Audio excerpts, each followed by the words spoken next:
Nako, grabe ho. At ito hong PhilHealth, mga kababayan, dyan po sa Senado ay talagang binalatan ng buhay at ginisa. Dahil sa binabagit ni Senator Rodante Marcoleta na yung konsulta package, siguro ay pamilyar ho kayo dito po sa isyong ito na kung saan yung isang miyembro ng PhilHealth pwedeng magpakonsulta, lahat, laboratorio.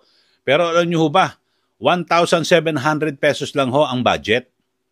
So, paano ho yun magkakasya sa doktor pa lamang, sa laboratorio? Alam niyo naman siguro, lalo na yung ating mga taga-subaybay no, na nagpapatingin po sa doktor, hindi po kakasya.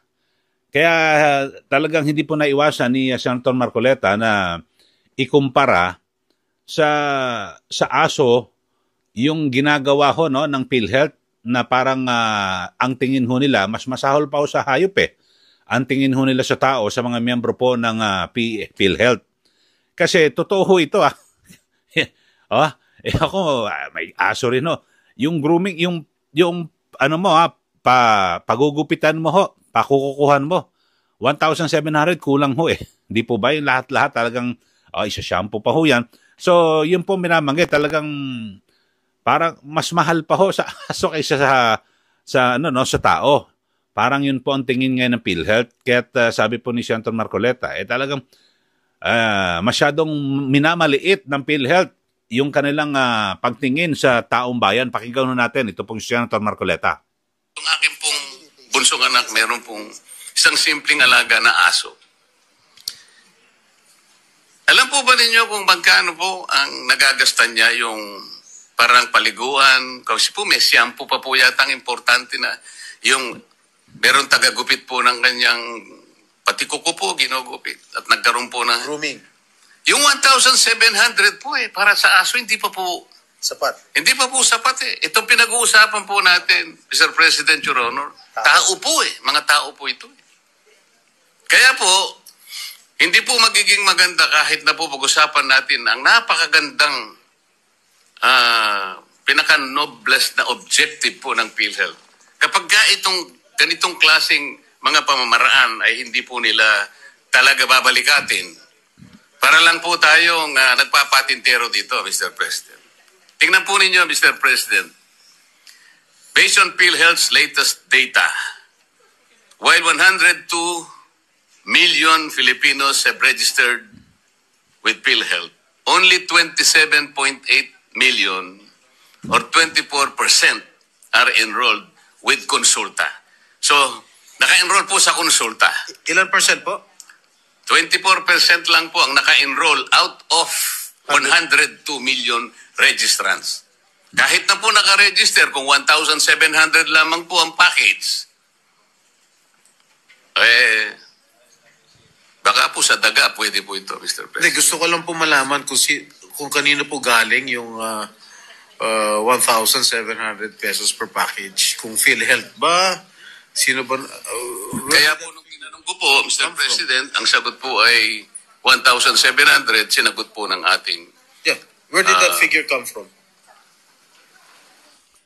Okay, galing po yan sa PhilHealth mismo, no? Yung amount ho, 1,700. Talagang napakamura naman ho talaga, di ba? Napakababa ho yung konsulta na yan. Sa doktor lang ho, magkano na yung sa doktor? Siguro pinakamura na 500. Ngayon, may mga 700 ho, di po ba?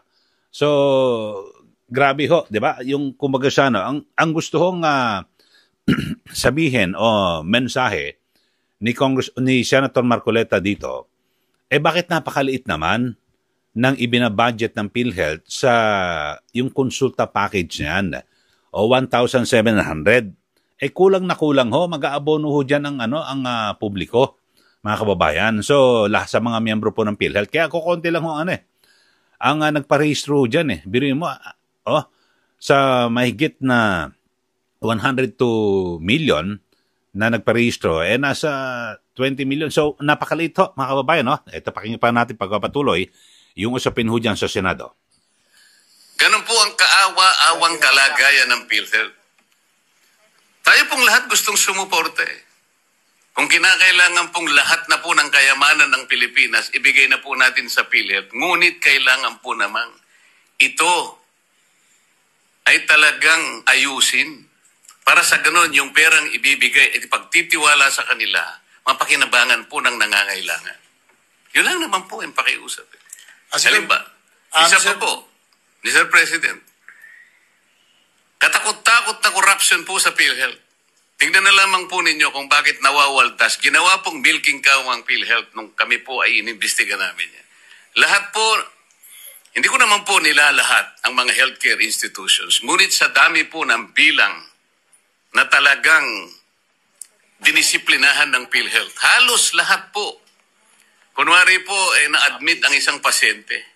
2 days lang pong nag-admit.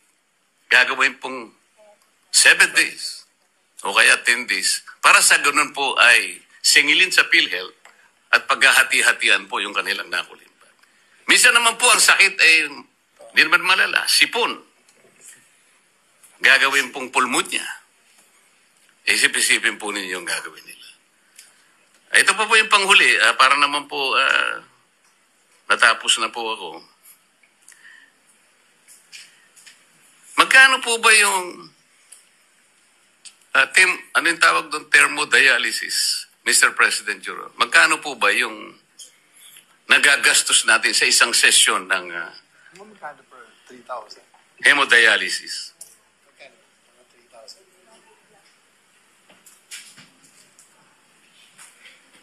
3,000. Okay, so yun po, no? Ang pinag-uusapan naman sa dialysis. At kung saan, talagang napakababa rin, no? Sa huli pong itong latest Ito, sumagot to si, Senator. per session. Ang Dati po nasa binabasa, 3,000 lang eh. Pero Per session o per cycle? Per session? Per session, Your Honor, Mr. President. So 1 day? 6,000? 6,350. So how can the... kaya ko po Masa tinatanong, Mr. President, may palagay po ako ng pinagbasihan po ninyo ng inyong sagot, Mr. President, Your Honor, ay itong nakuha ko pong post dito sa social media. Ito babasahin ko lang po sapagkat nakuha ko lang po. Marcos Legacy. Dialysis, sagot na ni PBBM sa pamamagitan ng PhilHealth. Lahat tayo ay miyembro at kabahagi nito. Ngayon po, sabi niya, second post, BBM Youth Movement, libre na ang dialysis. Sa halagang 6,350 bawat hemodialysis session, sagot ng PhilHealth hanggang 156 sessions sa buong taon. Ang tanong ko po, sino na naman po ang kumuwenta noong 6,350?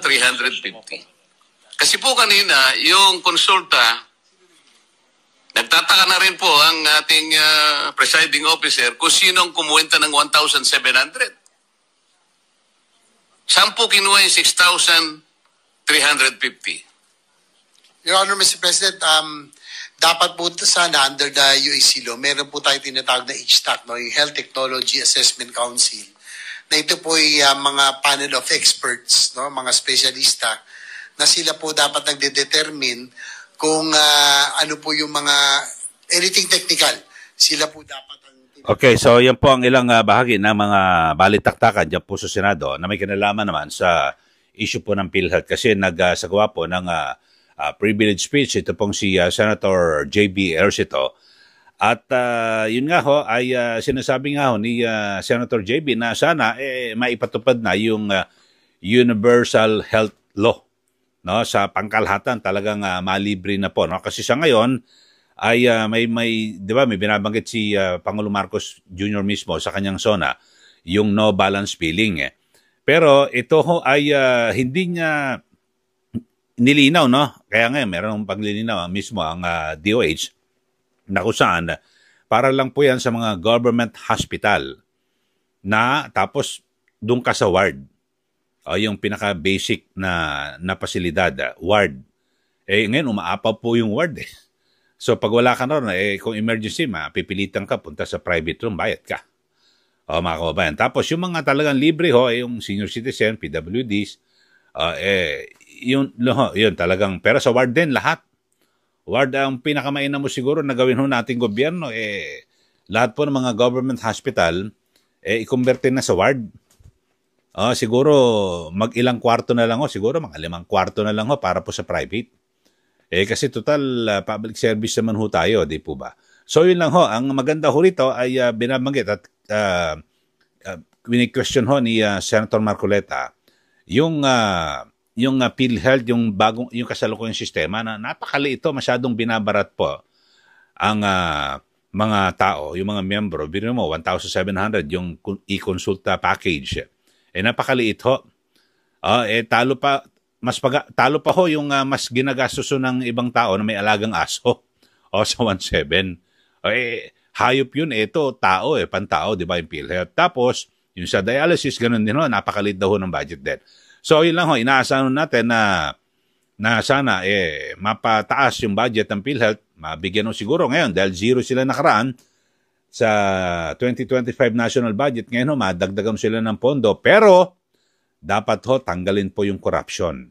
Kasi matindi po yung corruption dyan, katiwalian sa PhilHealth. Ayon mismo kay Senator Marcoleta kasi naimbestigan po nila yan at talagang matindi may mga sakit na sipon lang na ikukumberte na pulmonya. Meron namang na-confine lang ng 2 days, gagawing 7 days or 10 days. So yan sana maalis din po yung corruption. Kasi yan po ang isa sa nagpapahirap para lalong bumaba yung pagbibigay po ng kalidad ng serbisyo sa taong bayan.